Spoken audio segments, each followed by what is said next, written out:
If there's any person who hasn't been to the theater and is coming because they saw me on a television show or a movie, that's a huge honor. It will be a slightly different character than Jim from The Office, but it's okay. Just buckle up. I'll take you through it. Yeah.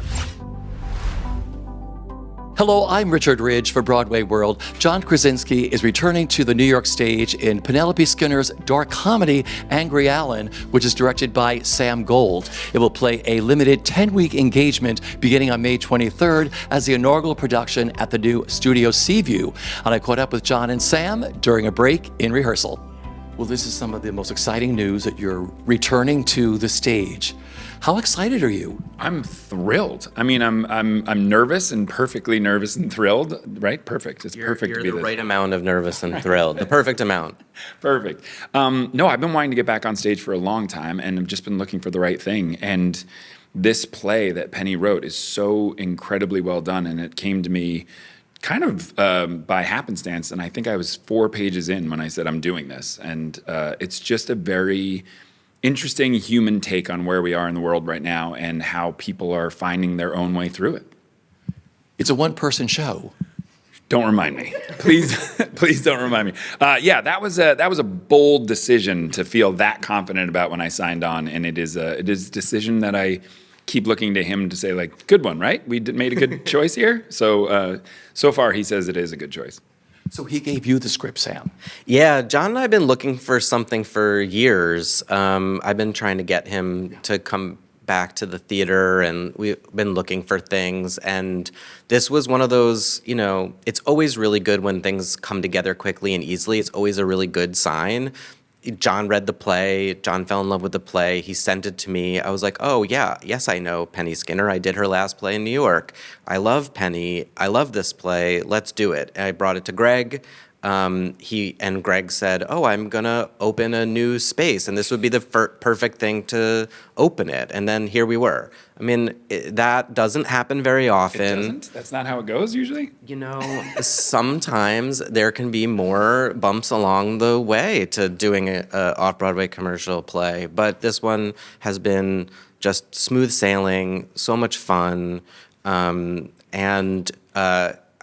joking about him having a healthy dose of being nervous. If he wasn't, he'd be a psychopath. But it's actually been like very just low-key, fun process because we know it's a beautiful play and we have the right star. Yeah.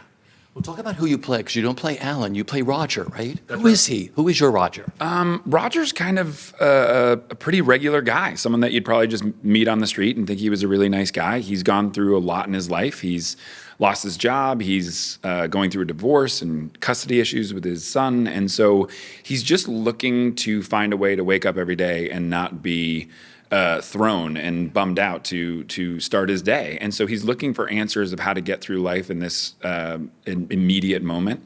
And he goes searching on the internet for answers and inspiration, and he finds Alan, a guy who runs a website called Angry Allen. And Alan has a lot of ideas that Roger starts to find answers in and a lot of truth in. And that beginning of that relationship, he starts listening to Alan more than he does other people in his life. And so goes the play.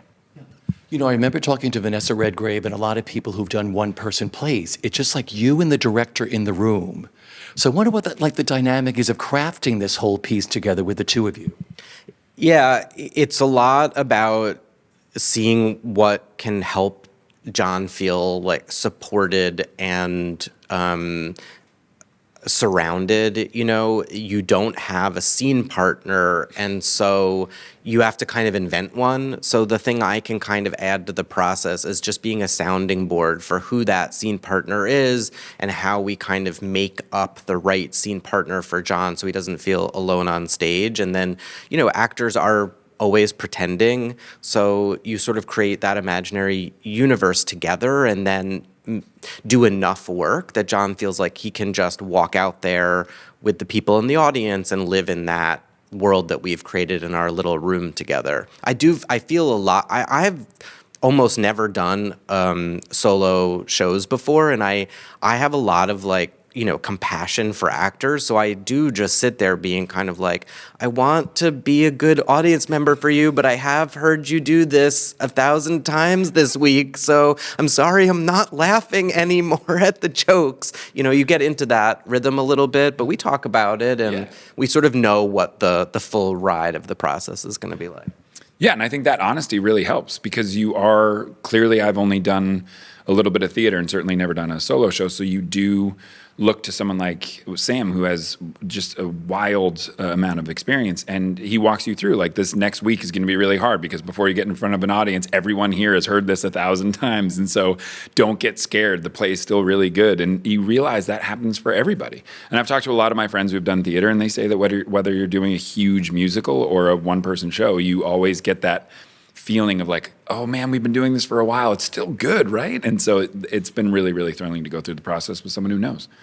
Being the inaugural production at the gorgeous new Studio Seaview, what that means to you? For me, it's a huge deal. Like Sam was saying, Off-Broadway was sort of where all my inspiration was coming from. When I first moved to New York, that's what I was doing. I would just go to any Off-Broadway show I could because there was something really exciting about it. Of course, Broadway is massive, and it's just I just remember being at an age where you were looking to be the first person that saw that thing or heard that band or saw that art show. And so there was something about Off-Broadway that I always felt that something new was going to happen. And that was always very inspiring to me. So to be doing this at a new space, I know how big a deal that is. I mean, probably not as much as these guys do, but it's really, really thrilling that Greg and Seaview have taken on this. It's a huge responsibility and a huge deal that you're starting a new theater, and I feel honored to be a part of it. No pressure. The off-Broadway theater has been struggling for a few years. It's been a really, really hard time. The pandemic and now the administration cutting funding, and it's a really, really tough time to be making work that isn't on the scale that deserves to be on Broadway. So what do? And Greg has a model that is a new way of thinking about how adventurous work that doesn't belong on Broadway can still reach a wide audience and make a big impact in this city. And I'm very, very happy to be on the first one. Finally, introducing a whole new audience to the theater because they know you from film and from television. We all knew it when we all started. We saw a television star or a film star and like, oh my God, they do this live. And, we got that bug, what it means to you. Well, I mean, if I have any impact on anybody's being new to the theater experience, that would be a huge honor. I do think that because of Seaview, because of Sam, a lot of the people coming will know sort of what they're in for. But if there's any person who hasn't been to the theater and is coming because they saw me on a television show or a movie, that's a huge honor. It will be a slightly different character than Jim from The Office, but it's okay. Just buckle up. I'll take you through it. Yeah. What are you looking forward to the most?